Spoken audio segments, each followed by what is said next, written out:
और देखिए अब अगली बड़ी खबर का रुख करते हैं। अब से थोड़ी देर में प्रधानमंत्री मोदी वाराणसी के डॉक्टरों, पैरामेडिकल स्टाफ और फ्रंटलाइन स्वास्थ्य कर्मियों के साथ वीडियो कॉन्फ्रेंसिंग के जरिए बातचीत करेंगे।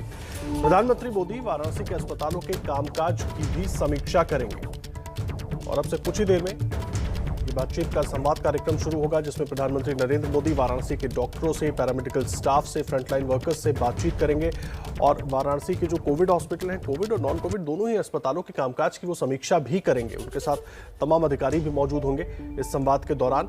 और प्रधानमंत्री नरेंद्र मोदी लगातार देश के अलग अलग राज्यों के अलग अलग जिलों के डीएम के साथ बातचीत करते रहे और अब आज वाराणसी में वो फ्रंटलाइन वर्कर्स और डॉक्टरों के साथ बातचीत करेंगे।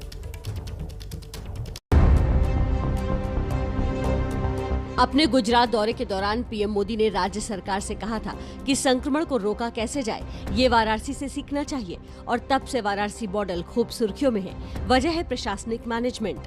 कोरोना की दूसरी लहर में वाराणसी में भी रोजाना 2000 के करीब केस आ रहे थे, जिसके बाद दवाइयों की कालाबाजारी और अस्पतालों की मनमानी शिकायतें आने लगी थी। इस पर रोक लगाने के लिए वाराणसी के जिलाधिकारी ने अनूठे प्रयोग किए। अप्रैल में 2 इन्फोर्समेंट टीमों का गठन किया।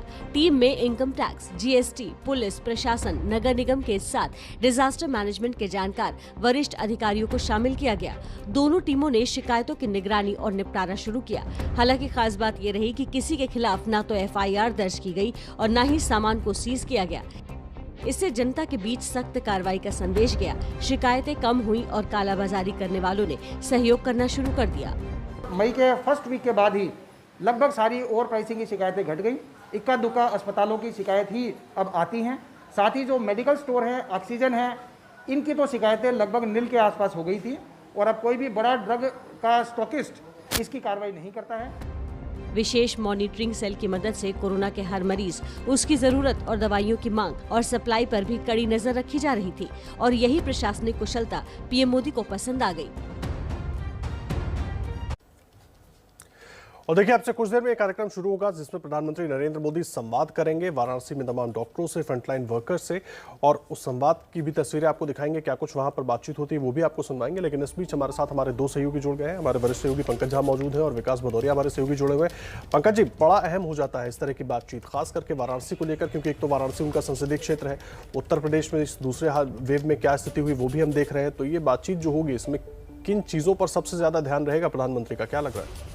आदर्श, देखिए वाराणसी से उनका एक अलग तरीके का लगाव है और रिश्ता रहा है। और आपको याद होगा आदर्श, तो कोरोना की पहली लहर में भी उन्होंने वाराणसी के लोगों के साथ संवाद किया था और उनको ये समझाने बुझाने की कोशिश की थी कि महामारी से कैसे बचें।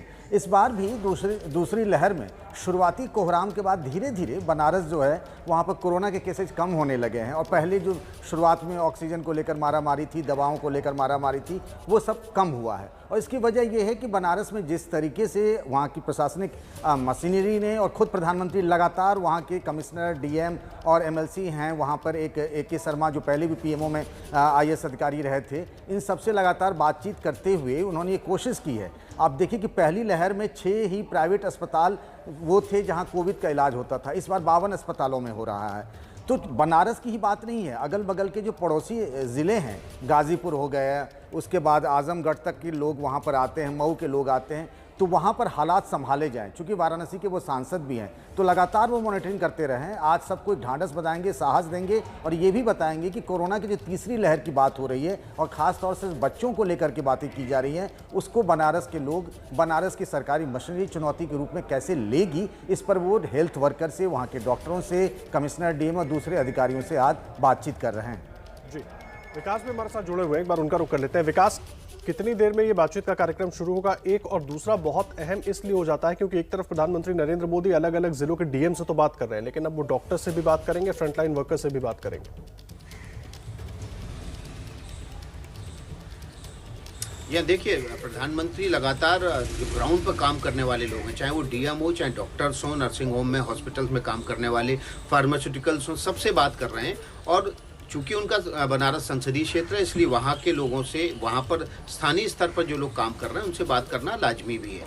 लेकिन मैं आपको थोड़ा सा पीछे ले जाता हूँ, आपको बताता हूँ कि इस समय 2 मॉडल चर्चा में है देश में। एक मध्य प्रदेश का मॉडल और दूसरा है बनारस का मॉडल।